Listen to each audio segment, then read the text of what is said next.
Muy buenos días, mi nombre es Mario Alberto Evangelista Gutiérrez. Soy estudiante de la Universidad Popular Autónoma de Veracruz.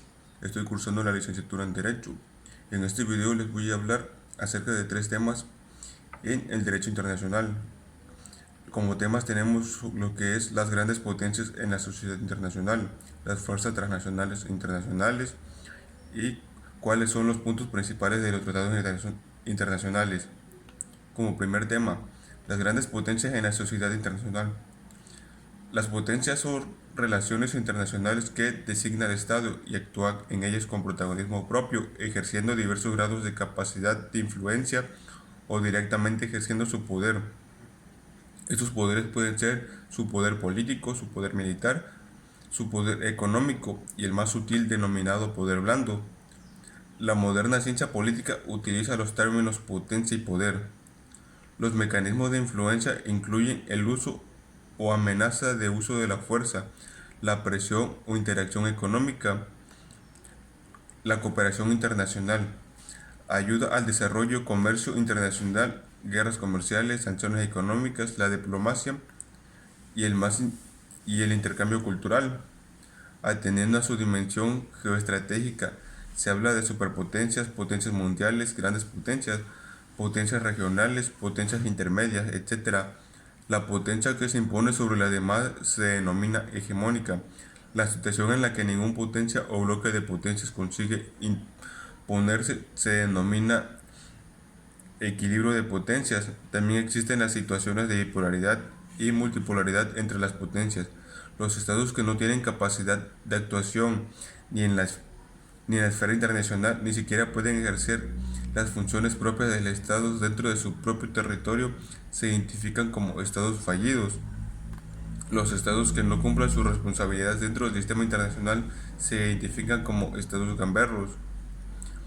El poder en las relaciones internacionales se entiende de diversas maneras, como un fin en sí mismo, capacidad de prevalecer en los enfrentamientos, de adquirir o retener territorio o recursos, de imponer la propia política, ideología o intereses nacionales, de alterar el statu en beneficio propio o de los aliados, o retornar al considerado favorable en caso de alguna alteración negativa, como una medida de la influencia o control sobre los agentes o actores de las relaciones internacionales o sobre los asuntos, crisis o conflictos internacionales.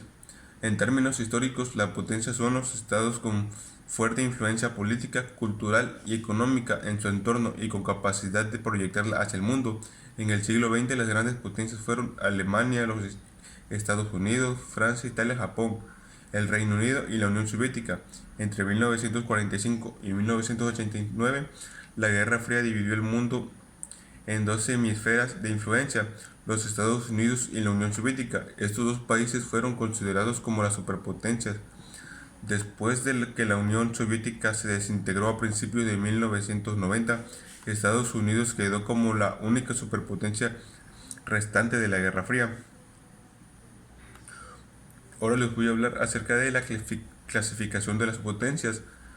Tenemos la hiperpotencia, que es un término utilizado para caracterizar un periodo particular, los años inmediatamente posteriores al fin de la Unión Soviética.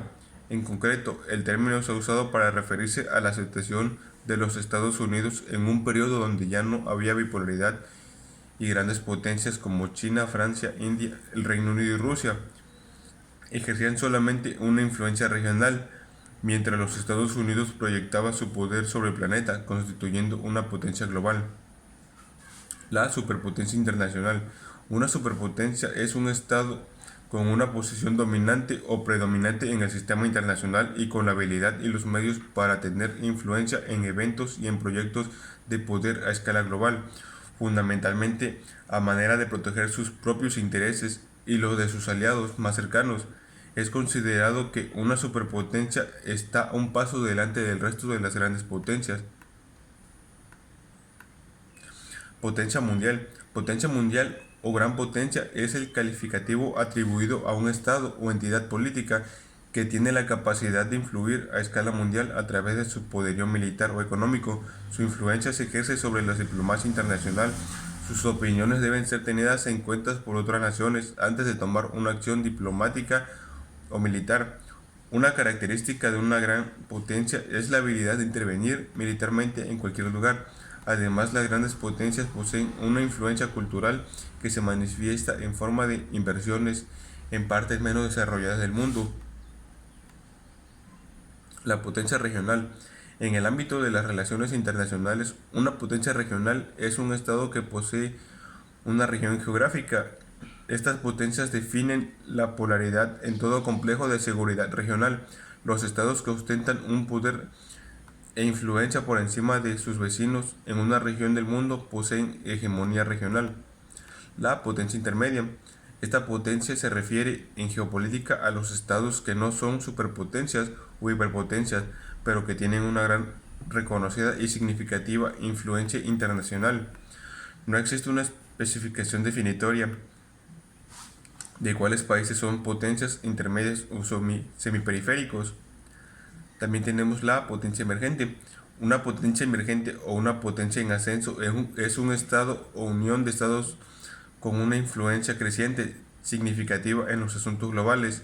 Tal poder aspira a tener una posición o papel más poderoso en las relaciones internacionales, ya sea a nivel mundial o regional, y poseer recursos y niveles de desarrollo suficientes para que tales objetivos sean potencialmente alcanzables. Nuestro siguiente tema va a ser fuerzas transnacionales e internacionales.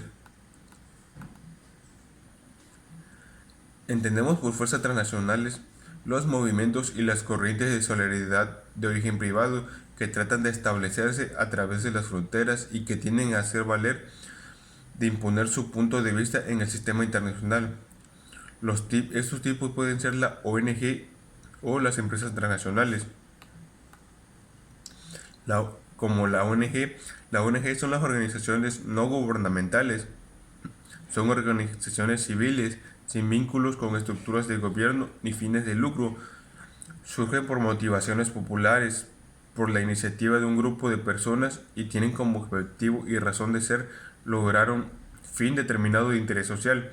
Están abiertas a la participación ciudadana, poseen categoría de identidad jurídica y muchas de ellas tienen una fuerte presencia en el debate social. Han sido reconocidas por organismos internacionales entre los que se encuentran las Naciones Unidas.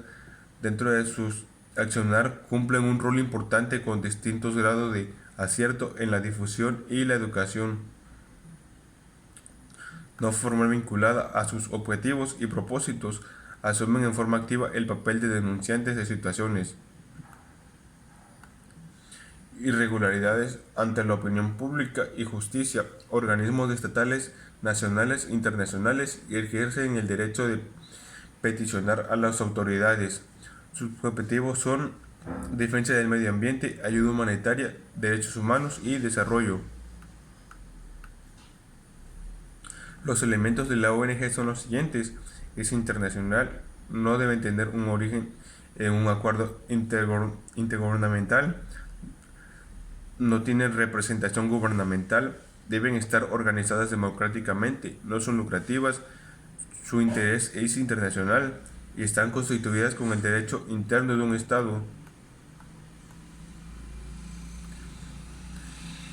Las empresas transnacionales. Esto es uno de los tipos de fuerzas transnacionales. Sus actividades en comparación con la ONG sí involucran lucro. Se puede enfocar el origen del o de un cierto punto de los siglos XVIII y XIX que las empresas transnacionales comenzaron a formarse sin salirse del mercado nacional. Se considera empresas transnacionales a aquellas que incluyen entidades en dos o más países, sean cuales fueran sus fórmulas jurídicas y las esferas de sus actividades, que las entidades tengan vínculo de propiedad o de otra forma, de modo que una o varias de ellas pueden ejercer influencia sobre las demás, compartir conocimientos, recursos y responsabilidades. Nuestro siguiente tema es: ¿cuáles son los puntos principales de los tratados internacionales? La finalidad de un tratado internacional es el de establecer condiciones de la paz entre dos o más países, como el Tratado de Versalles, que puso fin a la Primera Guerra Mundial. Los tratados internacionales también pueden crear o reformar organismos multinacionales o plurinacionales, como el Tratado de Lisboa, que rige actualmente el funcionamiento de la Unión Europea. Pueden regular cuestiones muy concretas como el tráfico marítimo o aéreo, o pueden también, como es el caso de los que nos ocupen, reconocer derechos fundamentales de las personas y determinar la obligación de protegerlos y promoverlos. ¿Qué pasa si un país no cumple un tratado internacional? Las violaciones masivas de los derechos humanos pueden llevar al Consejo de Seguridad de las Naciones Unidas a aprobar sanciones y hasta intervenciones militares contra estados en base al principio de responsabilidad de proteger. Sin embargo, el derecho a esto que tienen en el Consejo Francia, Reino Unido, Estados Unidos, Rusia y China complica enormemente la adopción de dichas medidas. Cuando entra en vigor un tratado, esto va a depender del contenido del tratado. Casi todos ellos fijan sus propias condiciones para entrar en vigor. Algunos requieren ser ratificadas por todos los estados a los que se aplica. Es el caso de los distintos tratados que han regido la vida del mercado común europeo y posteriormente de la Unión Europea. Otros requieren un cierto número de ratificaciones para entrar en vigor. Por ejemplo, el Pacto Internacional de los Derechos Civiles y Políticos establecía su entrada en vigor a los 3 meses de haber sido ratificados por 35 estados. Bueno, pues esto fue todo.